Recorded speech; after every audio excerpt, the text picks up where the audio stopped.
Baik, Bismillahirrahmanirrahim.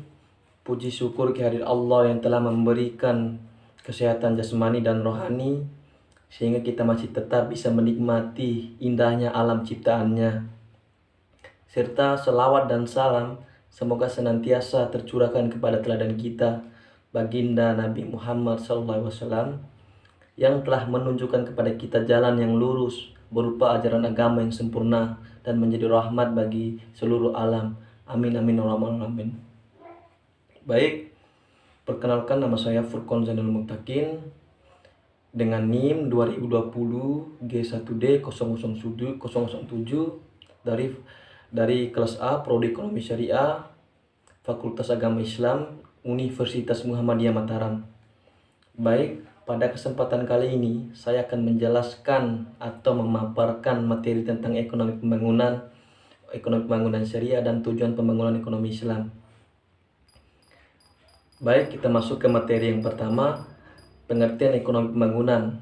Pengertian ekonomi pembangunan berdasarkan pemahaman terhadap syariah bersumber dari Al-Quran dan Al-Hadis dengan penekanan bahwa keberhasilan pembangunan harus disertai pengetahuan tentang konsep-konsep pembangunan klasik dan modern serta pengalaman negara-negara yang telah berhasil dalam melakukan usaha pembangunan.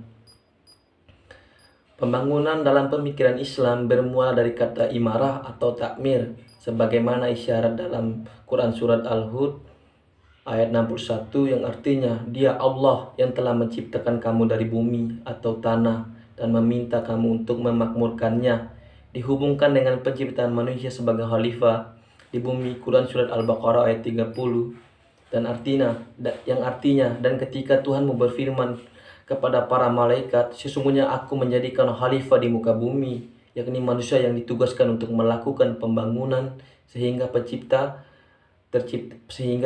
kemakmuran. Yang kedua yaitu pengertian pembangunan atau development, merupakan proses perubahan yang mencakup seluruh sistem sosial seperti politik, ekonomi, infrastruktur, pertahanan, pendidikan, dan teknologi kelembagaan dan budaya. Portes pada tahun 1976 mendefinisikan bahwa pembangunan sebagai transformasi ekonomi, sosial, dan budaya.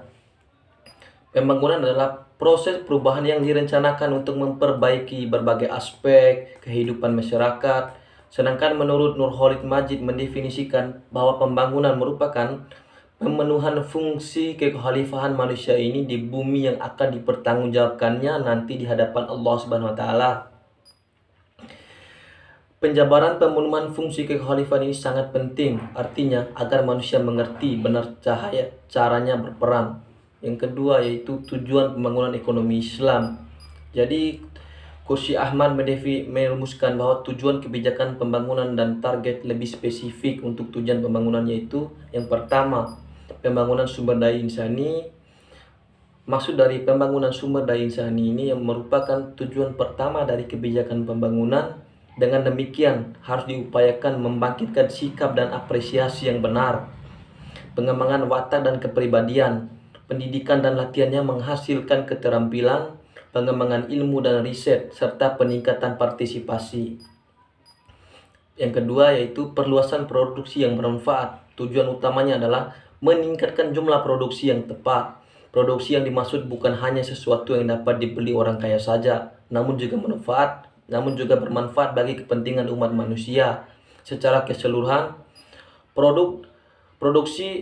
Produksi dan barang-barang yang dilarang oleh Islam tidak akan diperkenankan, sedangkan yang bermanfaat untuk umat akan ditingkatkan. Dalam kebijakan demikian, pola investasi dan produksi disesuaikan dengan prioritas Islam dan kebutuhan umat. Dalam hal ini ada 3 hal yang diprioritaskan. Yang pertama, produksi dan tersedianya bahan makanan dan kebutuhan pokok jumlah yang melimpah, termasuk bahan-bahan konstruksi untuk perumahan, jalan, dan kebutuhan dasar lainnya dengan harga yang cukup murah. Yang kedua, perlunya peta pertahanan dunia Islam di negara Islam, maka dibutuhkan peralatan persenjataan yang memadai. Dan yang ketiga yaitu swasembada di bidang produksi kebutuhan primer. Sekian dari pemaparan atau penjelasan dari saya. Lebih dan kurangnya saya mohon maaf. Wabillahi taufiq wal hidayah. Wassalamualaikum warahmatullahi wabarakatuh.